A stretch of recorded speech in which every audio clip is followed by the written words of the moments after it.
Plutão foi o último dos tradicionais 9 planetas a ser explorado. E isso foi devido à sua distância de nós, mas também, acredite se quiser, não era considerado um corpo celeste muito interessante. Felizmente, a equipe da New Horizons trabalhou pesado para essa missão ser aprovada, e em 2006 a New Horizons foi lançada como parte do programa Novas Fronteiras da NASA, para missões espaciais de orçamento médio.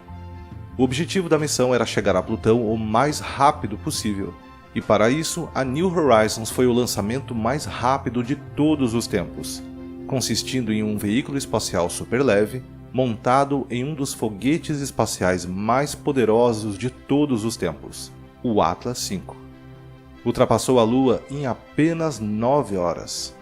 O programa Apollo levava 10 vezes mais tempo para isso. A caminho de Plutão, usou a assistência gravitacional de Júpiter e acelerou em 3 anos o tempo de chegada.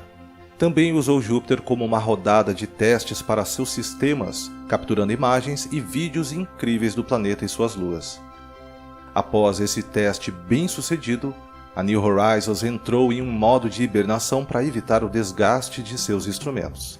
Conduzindo a sua aproximação em 2015, a equipe voltou a ligar os sistemas e todos os dias a sonda enviava de volta imagens do sistema de Plutão. Foi um momento incrivelmente emocionante para os entusiastas que acompanhavam a história. Começamos a vislumbrar o que seria a possível aparência de Plutão e o quão diferente Plutão era de sua maior lua, Caronte. Dia a dia, a resolução de imagens ficava cada vez maior e mais detalhes podiam ser notados. Sim, havia outros objetivos científicos para a missão, mas a coisa mais interessante para mim era a aparência de Plutão. Logo era possível observar o que parecia ser uma forma de coração no planeta anão. E no dia 14 de julho, a sonda New Horizons fez sua abordagem mais próxima, a apenas 12.500 km da superfície de Plutão. No entanto, os controladores da missão não receberam prontamente uma imagem. Primeiramente, a sonda estava muito ocupada tirando diversas fotos durante o sobrevoo, ao invés de transmitir as imagens imediatamente. Uma vez iniciada a transferência de dados, tiveram de lidar com a lenta velocidade de upload de apenas 1 kbps. Além disso, havia uma latência de 4,5 horas entre a sonda espacial e a Terra. Mas o que viu e enviou de volta foi espetacular. Cadeias de montanhas, planícies de gelo, geleiras e uma atmosfera. Também deu uma boa olhada em algumas das luas de Plutão. Então vamos entrar em detalhes sobre o que realmente foi descoberto durante esse sobrevoo. Uma das primeiras observações sobre Plutão foi sua relação incomum com suas luas. Para começar, a maior lua de Plutão, Caronte, possui uma órbita muito próxima e também é muito grande em comparação. E isso significa que o baricentro dos dois corpos, ou seja, o seu centro de massa, está fora do corpo celeste principal. Na verdade, ambos orbitam em torno de um ponto no espaço. Não apenas isso, mas ambos os corpos são um exemplo do chamado acoplamento de maré, ou seja, ambos estão atrelados um ao outro. E isso significa que se você estiver em um dos corpos, o outro não se moverá daquele ponto do céu. Isso é muito incomum, porque enquanto algumas luas estão acopladas por maré com seus planetas primários, os planetas não necessariamente estão acoplados às suas luas. Caronte é visualmente muito diferente de Plutão, sendo muito mais escura. Isso implica que eles não possuem a mesma origem. O resto das luas de Plutão são muito pequenas, tendo apenas alguns quilômetros de diâmetro. Suas órbitas são excepcionalmente circulares e são todos coplanares com a órbita de Plutão. A geologia de Plutão é muito interessante. A maior característica visível em Plutão é esta região com o formato de um coração gigante, que impressionou o mundo quando foi vista pela primeira vez.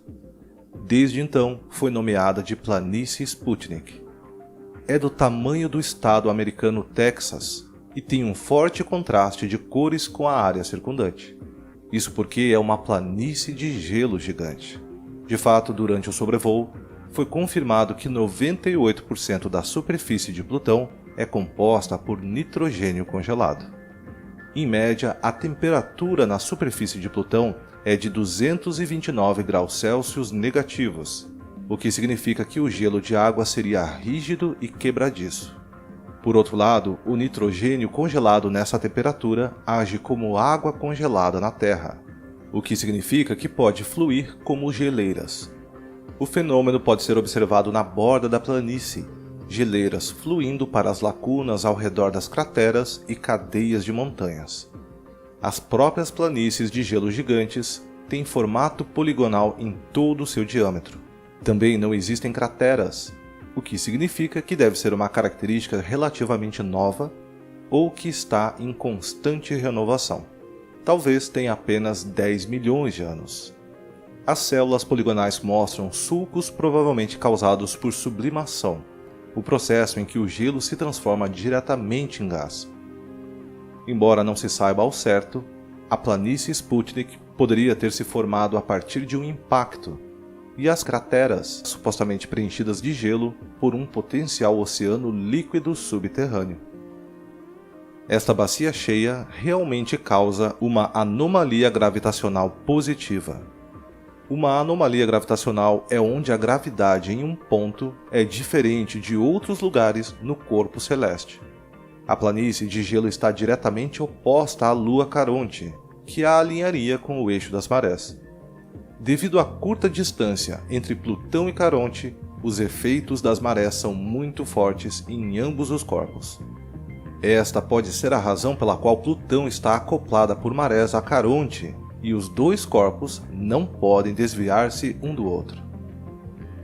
Ao redor das planícies de gelo há vastas cadeias de montanhas feitas de gelo de água.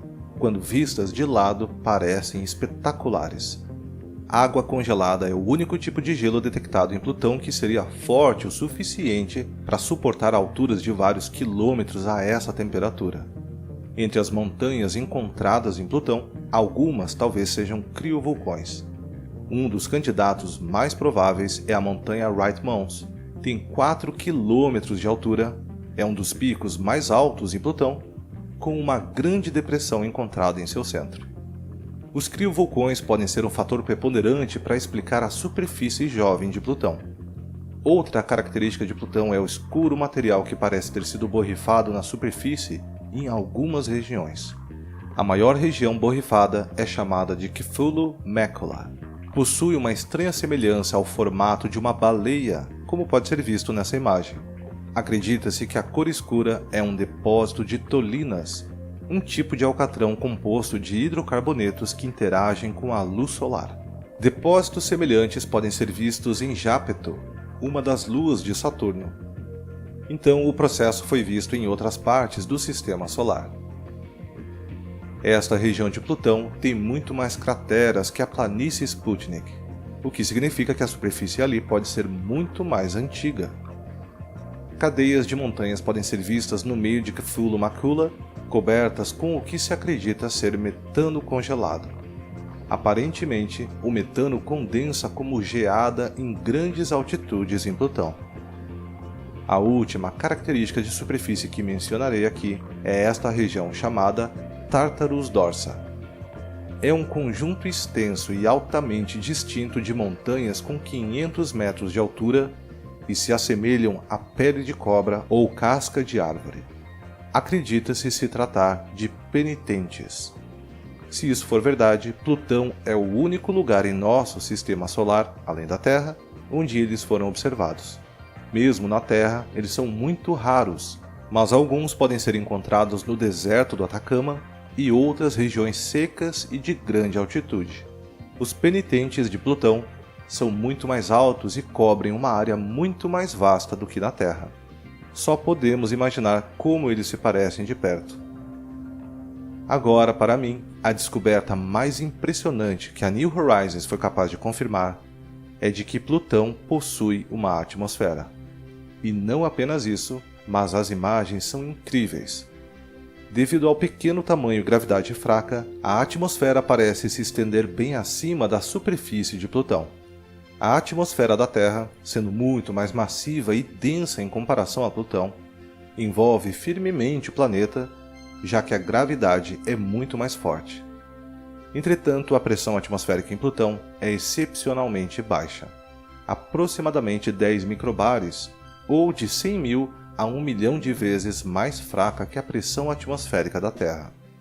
Teoriza-se que a pressão possa aumentar de 18 a 280 milibares, 3 vezes a pressão atmosférica de Marte e 1/4 da pressão atmosférica da Terra, caso a temperatura aumente e ocorra a sublimação dos gelos da superfície em gases, o processo que já vimos nas planícies de gelo. Acredita-se que a última vez que Plutão teve essa densidade atmosférica foi há 900 mil anos atrás. A essa pressão e temperatura, as condições até poderiam ser ideais para o nitrogênio líquido se formar na superfície de Plutão. Evidências dessa teoria podem ser encontradas aqui, no que parece ser um lago congelado. Em certos índices, dentro de apenas um ano, a densidade atmosférica de Plutão pode até quadruplicar, devido a variações sazonais. Esse é um contraste enorme em comparação com outros corpos celestes do Sistema Solar, com atmosferas geralmente bem consistentes. A atmosfera consiste nos mesmos gelos condensados na superfície. Uma outra descoberta fascinante da sonda New Horizons diz respeito à atmosfera de Plutão possuir até 20 camadas de neblina. As camadas de neblina em si não eram inesperadas, mas a quantidade delas sim. Elas podem claramente ser vistas em algumas dessas imagens, agindo como camadas finas de nevoeiro. A luz solar pode ser vista atravessando uma dessas camadas nesta foto. As sombras das montanhas claramente vistas em contraste com a luz do Sol brilhando através da névoa. As camadas não parecem estar niveladas com o planeta. Aqui você pode ver essa camada de neblina acima da superfície, mas neste lado da imagem ela toca a superfície. Como uma observação, para mim, estas são as mais impressionantes fotos de Plutão, e eu deixei elas para o final de propósito. Você pode apreciar a profundidade e a escala das cadeias de montanhas. Plutão quase parece uma réplica de um brinquedo devido à extrema topografia saliente. Mas essas montanhas parecem tão altas porque Plutão é muito pequeno e sua gravidade não é forte o suficiente para puxá-las para baixo. Isso proporciona uma paisagem variada e impressionante e dá um final apropriado a esse vídeo. Os dados que a New Horizons enviou de volta à Terra ainda continuam sendo estudados. A New Horizons já teve outra missão, um sobrevoo de um pequeno objeto do cinturão de Kuiper, conhecido como 2014 MU-69, que chegou no dia 1º de janeiro de 2019.